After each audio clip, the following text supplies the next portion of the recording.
Alright, another question I want to go over just to kind of help you get it set up here is the last one. So here, a motorist is traveling at 15 meters per second, encounters a deer in the road 44 meters ahead. If the maximum acceleration of the vehicle's brakes are capable of -5 meters per second, what is the maximum reaction time of the motorist that will allow her or him to avoid hitting the deer? Answer in units of seconds.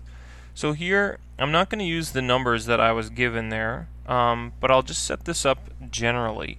So here, if I set this up as a graph, I love graphs because I think they are a good visual way to visualize things.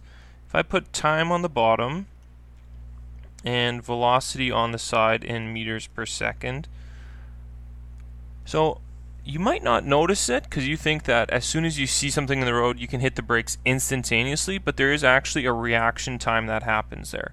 So if you're traveling along at a constant speed, your speed isn't changing, this distance traveled here would be your reaction time, and then as soon as you hit the brakes you're going to slowly come at a constant acceleration until you stop. So this question kind of has to be thought of as two different parts here.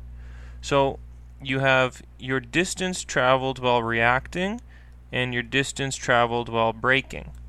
Okay, so here your distance traveled while reacting plus your distance traveled while braking is going to be your total distance. Okay, so your total distance.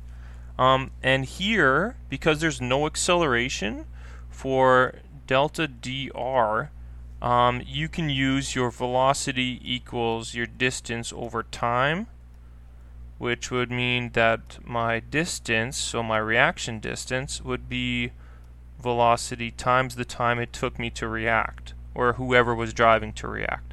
And here we can use this equation because there is no acceleration in this area. Okay, so there's no acceleration here. For this one, you have to use your acceleration equations. So here you'll know your initial velocity, you know your final is 0. You may not know your distance traveled, but that is a good way to set up this question.